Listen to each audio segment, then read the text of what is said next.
嗨，大家好，我是坦平叔。今天是2025年5月14号。这一期咱们聊一篇报道什么报道呢？是关于这个孤独的年轻人和孤独的老年人，他们如何互相被需要。这个是凤凰网财经转发这个搜狐财经的一篇报道，标题叫认干亲养老爆火，年轻人找靠山，老年人买陪伴。当然他用的是问号是疑问句他这个报道也折射出当下这个养老问题，还有年轻人生存状况，给人感觉好像是这个孤独的年轻人和那些孤独的老年人抱团取暖。他这个报道这么说的他说最近认干妈为你养老送终之类的帖子在社交平台频繁刷屏，颠覆传统认知的背后是老龄化社会下的情感供需错配，独居老人、无子女、丁克或空巢，这叫独居老人精神孤独，渴望陪伴，而年轻人则因房价、职场压力、异地漂泊等因素，渴望情感支持与资源互助。双方各取所需，在虚拟与现实之间试探着一种非血缘的你亲属关系。这种关系既像是一场跨越年龄的抱团取暖，又像一场心照不宣的利益交换。有人认为这是互联网时代催生的新型养老模式，为老龄化社会提供创新解决方案，也有人担忧这将成为不法分子精心设计的温柔陷阱，让本就脆弱的老年群体面临更大风险。所谓的杀猪盘在这看似温情的代际互动背后，隐藏着怎样的社会现实？当传统家庭结构逐渐瓦解，这种你亲缘关系能否真正填补情感空缺？不知道从哪一天开始各大社交平台就出现了很多招聘的帖子什么招聘的帖子呢？就是非血缘家庭招聘会。比如说什么孤儿找一个膝下无子的老人给你养老送终，还比如说什么从小缺爱想认干爸干妈和哥哥，认干妈可以去你的城市生活，90后想认干妈可以陪您聊天散步，将来为您养老，希望我们能成为家人。不知从哪一天开始，在各大社交平台类似的帖子悄然增多，发帖者大多是20-30岁的年轻人，他们认干亲的理由很明确，有的本身就是孤儿，从未体会过父爱母爱，有的因原生家庭破碎，父母离异或长期冷漠，渴望被关心，还有的则是出于现实考量，想找个有经济能力的干爹干妈分担生活压力，不想承担房租水电。几乎所有这样主题的帖子都能收到不少点赞和评论，有人询问细节，有人分享看法，还有人直接贴上自己的认亲简历。55岁阿姨有房有退休金，想认个女儿，周末一起做饭逛街，独居老人身体健康，希望认个靠谱的干女儿，平时能偶尔来看看我。这些帖子通常附带详细的条件，年轻人希望对方有房有退休金，性格好，老年人则要求对方靠谱，愿意长期相处。我感觉怎么像极了那个相亲呢，对吧？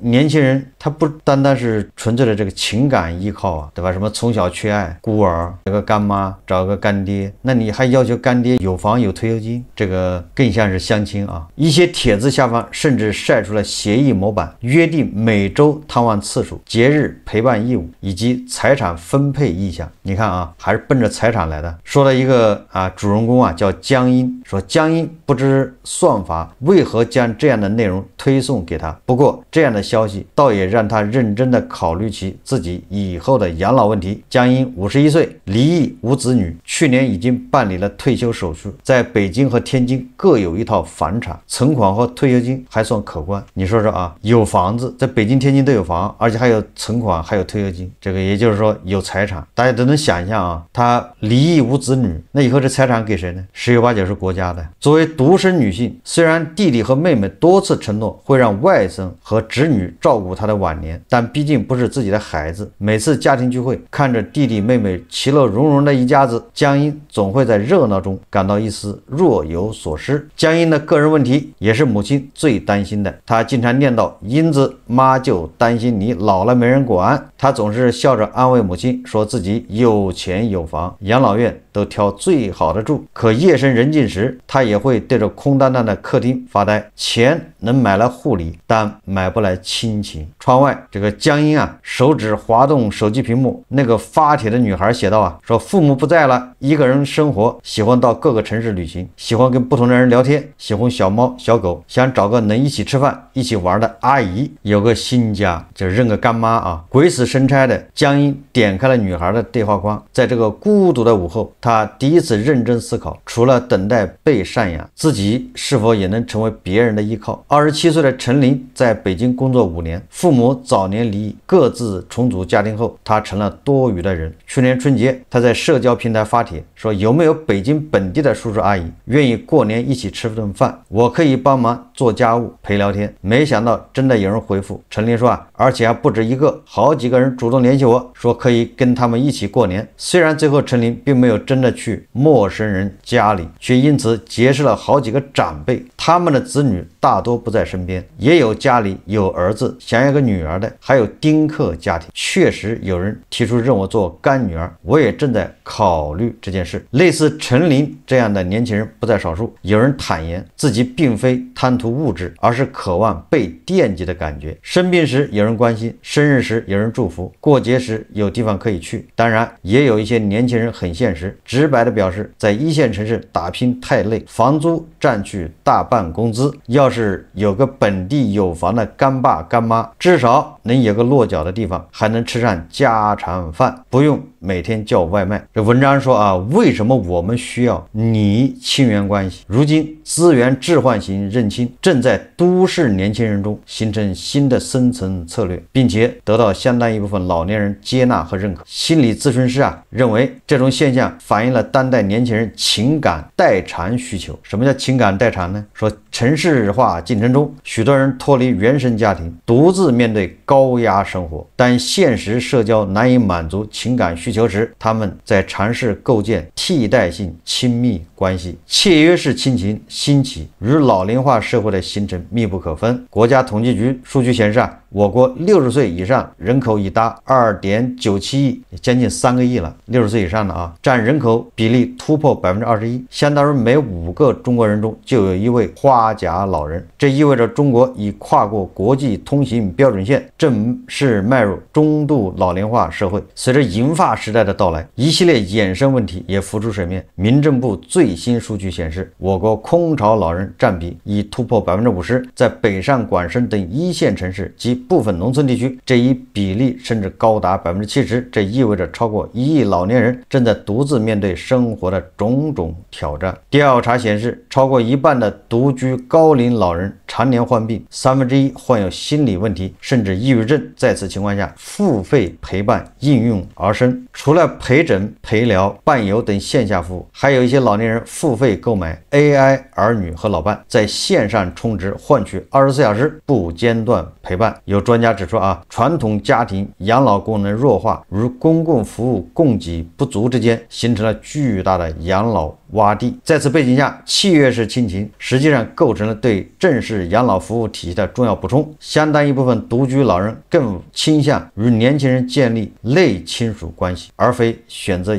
机构养老。王阿姨退休前是大连一所中学的语文老师，独居一套2居室，儿子定居在国外，2-3年才回来一次。她朋友不多，也不喜欢广场舞，平时最大的爱好就是去动物园喂梅花鹿，家里近的能听到冰箱的电流声。王阿姨说啊，王阿姨也曾想过住养老院，并且亲自尝试过，最后还是放弃了。早上6点半统一起床，7点半准时吃早餐，这种军事化管理让我难以适应。王阿姨表示相较于养老院规范化的生活节奏，她更看重居家自由，在自己家可以随时煮碗面，半夜也能起来看电视。更深的困扰来自心理层面，养老院的氛围时刻提醒着你已经步入晚年。那这种生活感觉时刻在提醒你，实际上你就静悄悄的在等待死亡的来临。说去年年，一位独居老姐妹在家中突发疾病去世，直到数日后才被人发现。这件事给她带来很大触动。经过深思熟虑，王阿姨决定将家中闲置的卧室出租。按照市场行情，月租金通常在1500元左右，但她只象征性的收取500元租金，包括网费、水电费、燃气费和取暖费，就这些都是免的啊，也就是500块钱就能住她的房子。她在这个租房信息中特别注明，希望租客是工作稳定的年轻女性，能偶尔陪她说说话。与普通合同合租不同，像王阿姨这样的房东往往更看重租客的人品和相处融洽度，而非单纯的租金收益。王阿姨说自从把房子租给一位牙医后家里多了人气儿，儿子不在身边的孤独感也减轻了不少。至于认干亲，王阿姨表示暂时还没有这个想法，但假以时日如果与合租女孩相处融洽，并且对方也不排斥的话，她可能会考虑。如果女孩愿意负责她的养老问题，她也可以把房子和财产分一部分给她。年轻人获取情感支持和生活便利，老年人则得到日常照料和精神慰藉，这也算是双赢的事。张兰说然而并非所有的故事都有美好的结局，温情之下也有暗流涌动。但协议养老遇上现实的骨感，在代际互助模式中部分渴望陪伴的老人不惜以房产或金钱为代价换取情感慰藉，而一些动机不纯的年轻人则打着养老送终的旗号，实则觊觎老人的财产。更有甚者，有人专门利用老人的情感需求设下骗局，让本就脆弱的信任关系雪上加霜，就是杀猪盘呢。去年上海松江区法院审理了一起案件，一名网络主播以认干妈名义接近独居老人，在获取信任后先后骗取老人50万元积蓄，导致其晚年陷入经济困境。北京某律所统计最近几年类似的纠纷逐年增多，多数涉及房产赠与或借款，没有法律保障的关系就像沙上建塔。律师陈峰说他见过老人在遗嘱中留给干女儿房产，结果引发亲生子女的这个诉讼，也遇到过年轻人照顾老人多年，最后因财产分配反目成仇。对于年轻人来说认干亲也有被情感剥削的隐蔽风险。有位网友表示他曾认过一位干妈，对方要求他每周必须陪足8小时，否则扣承诺的赞助费，感觉自己成了情感劳工，他最终选择退出。我记得前一阵子不是网上在炒作那个以前的一个明星叫刘晓庆呢，她跟她的那个小男友差40-50岁那是什么关系反正也是一地鸡毛也非常狗血的剧情。还有一位女生吐槽说干妈起初对她嘘寒问暖，后来却逐渐要求她帮忙还信用卡、购买保健品，拒绝后她骂我白眼狼，还威胁我要到公司闹。虽然乱象不断，但需求仍在增长。某老年社交平台数据显示，2023年认亲帖子数量同比翻倍，甚至出现中介服务，收费帮双方匹配条件、拟定协议。这说明传统家庭功能正在瓦解，老人用物质换陪伴，年轻人用时间换资源。从本质上来说，这种模拟亲情关系是一种精准的利益匹配。我们正在见证亲情关系的市场化重构，只不过这场交易的成本远非金钱可以衡量。目前我国对干亲关系并无明确界定，既非收养也非雇佣，一旦发生经济纠纷或虐待事件，维权难度极大。在这场代际情感实验中，有人找到了慰藉，也有人付出了代价。当亲情变得可以量化的交易，当陪伴被明码标价，我们或许该思考，在这个日益原子化的社会里，真正的温暖究竟该如何安放？法律与伦理的边界又该怎样划定？这些问题的答案或将决定这种新型关系能走多远。这个是凤凰网转发的这个搜狐的一篇报道。说实话，我在网上我没有看到这样的帖子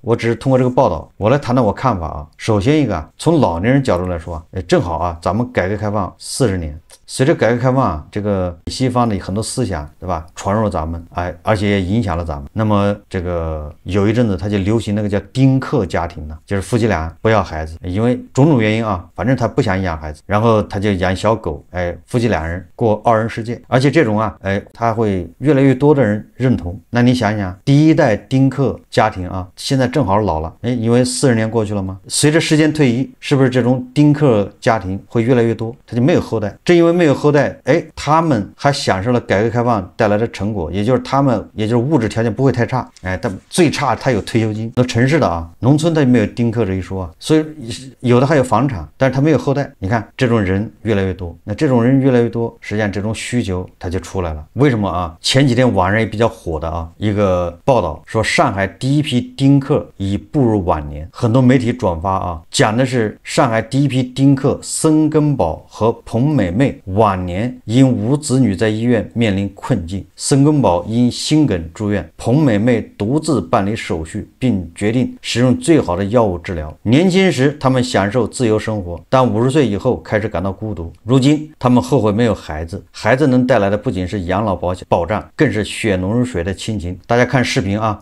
他们是上海的第一批丁克，现在已经到了晚年。而今天69岁的孙根宝因为心梗被送进了医院，由于没有子女，彭美妹只能自己跑上跑下办理住院的手续。而经过医生的检查，孙根宝的情况却不容乐观。跟你讲啊，他是有问题的，不是没问题的啊，心脏有问题，而很危险的，没脱离危险。听了医生的话后，彭美妹毫不犹豫地要求医生给老孙用最好的药。用好的药水啊，当然会给他用好的治疗了。因为在老孙被送进医院之前，就是因为他不舍得花钱，随便在药店买了点药给老孙吃，这才导致老孙被送进了医院。骨头痛，买个药补就吃。这么吃什么病呢？而此时的他想要尽力的弥补，希望能换回老孙的健康。看着病床上躺着的老孙，彭美妹感觉天都要塌下来了。但是即使再担心，她也只能一个人默默承受，因为作为丁克，她的身边没有一个可以商量的人。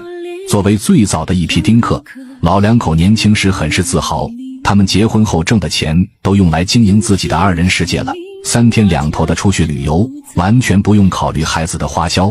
他们看遍了无数的风景，吃遍了无数的美食，享受到了没有压力的快乐。就这样，他们一直潇洒地过着自己的生活。而当身边的朋友都陆陆续续地有了孩子，他们看着朋友们每天围着孩子转的生活，再看看自己无忧无虑的日子，顿时觉得丁克这个选择他们没有选错。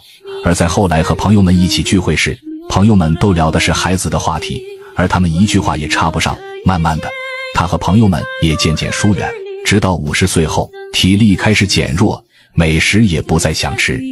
这时的他们看着朋友家里热闹的场景，心里不免有些落寞。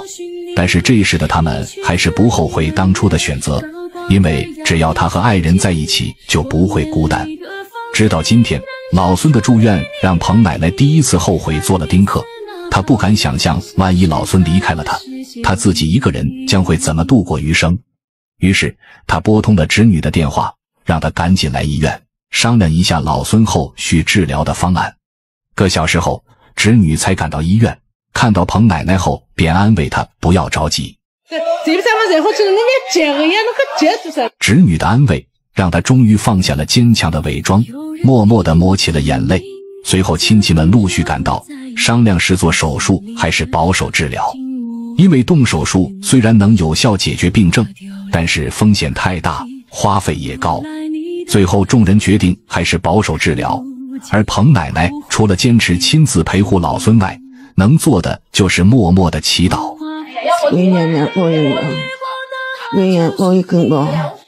虽然彭奶奶和老孙在年轻时因为没有孩子过得很是潇洒，但是看看晚年的生活，却并没有想象的幸福。有时候孩子能带给你的不仅仅是晚年养老的保障，更重要的是那份血浓于水的亲情。看完视频之后，大家就能感受到这种丁克家庭这种老人呢，他这种无助感，也就是出了事情，他这连商量的人都没有，拔不拔氧气管，对吧？按什么最好的方案治疗等等，他都没个人商量，他只能最后把自己的侄女儿，把自己亲女，这还好啊，他还有兄弟姐妹。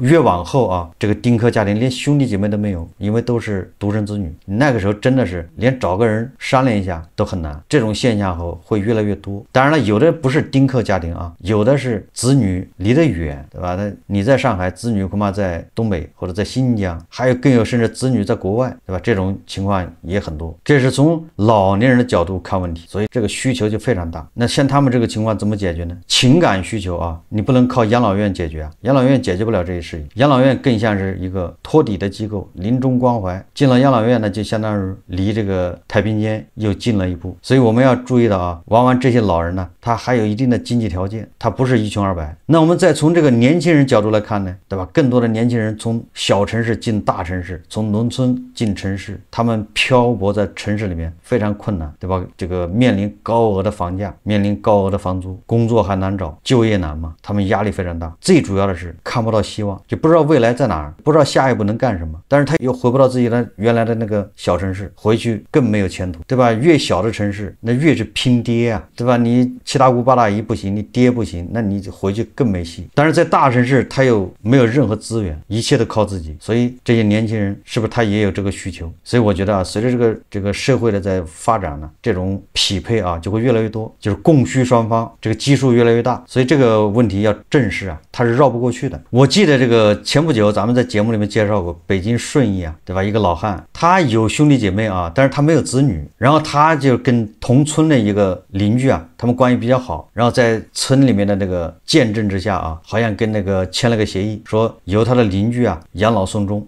他不要他的侄子什么外甥啊，他的弟弟管他。结果这个老头啊去世以后啊，因为这老头家地多啊，宅基地多，结果那地方一拆迁，他的邻居因为赡养他，养了大概好像7、8年吧，结果因为那些财产都给他了，所以那个一拆迁，那个邻居就一下获得了1000多万的收入。我记得我在节目介绍过，你这不跟这个搜狐财经这报道的不是一样吗？无非就是一个是邻居而已，邻居替他养老，给他过生日，把他当成家庭成员，最后继承了他的财产，对吧？上千万了。如果我记得当时折算的每年好像都是将近小100万的这个收入啊，你养一个老人，你能一年得100万，这是什么工作啊？所以这个我记得前啊，东北正传的这个首席经济学家傅鹏啊，他不就说过了吗？对吧？他希望他的儿子在日本找一个富婆，虽然是调侃啊，但实际上是现实啊，就是这样。年轻人创造财富啊，已经很难了，高速发展的时代过去了，那年轻人只能想办法参与财富的分配。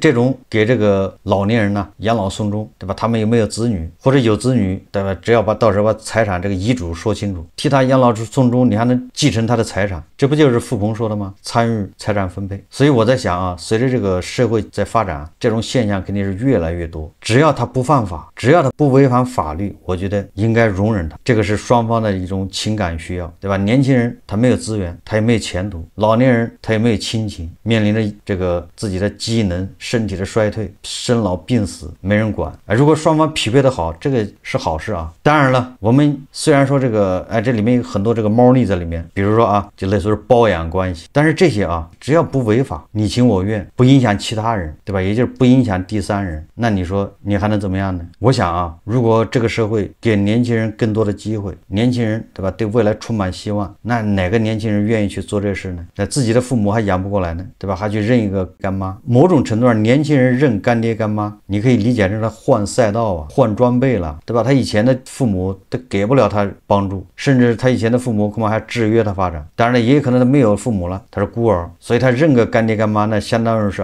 要站到别人的肩膀上。我们在30年前改革开放的时候，我们提倡要努力，要白手起家，幸福的生活靠自己。没错啊，因为那个时候经济是快速发展，只要你愿意付出，你有把子力气，你愿意干，对吧？你总能有财富。但是现在这个社会已经不是这样了，你光努力没有用，你越努力你赔的越多，对吧？你越有追求，你陷得越深，你最后恐怕是破产，对吧？是个人靠努力就能创造财富的那个时代似乎过去了，所以只能像傅鹏说的那样参与分配。所以说这个时代啊，对年轻人确实也比较残酷，反过来对老年人呢也一样。当我们看到那个胡一金老师啊，一个人到医院去体检，一个人跟那个肾结石做斗争，对吧？那种差点抑郁症都要出来了。你想胡一金老师那是什么级别的干部退休啊？他那退休金一个月多少钱呢？对吧？人家把几十万放到股市里面，眼睛都不带眨的，对吧？在河北买房子膝盖涨，人家也不在乎。这么有实力的人，老年了他还有女儿呢，他有家庭，他一样的会感到孤独和无助。大家可以看看他的微博啊，抑郁症差点都犯了。胡鑫老师这个时候多么需要一个陪诊，但是他不愿意花钱啊，比较抠。实际上他花个2000块钱请一个陪诊呢，他不想麻烦自己的孩子，孩子都有自己的事情要上班，也压力很大，他也不愿意花钱请个陪诊，不去拉动内需，对吧？促进消费。所以说来说去啊，这个一个是需求，一个是供应，双方一拍即合，这种事情哈，以后会越来越多。这个是一个社会现象，传统的啊那种家庭伦理建立在小农经济上的那种家庭伦理啊，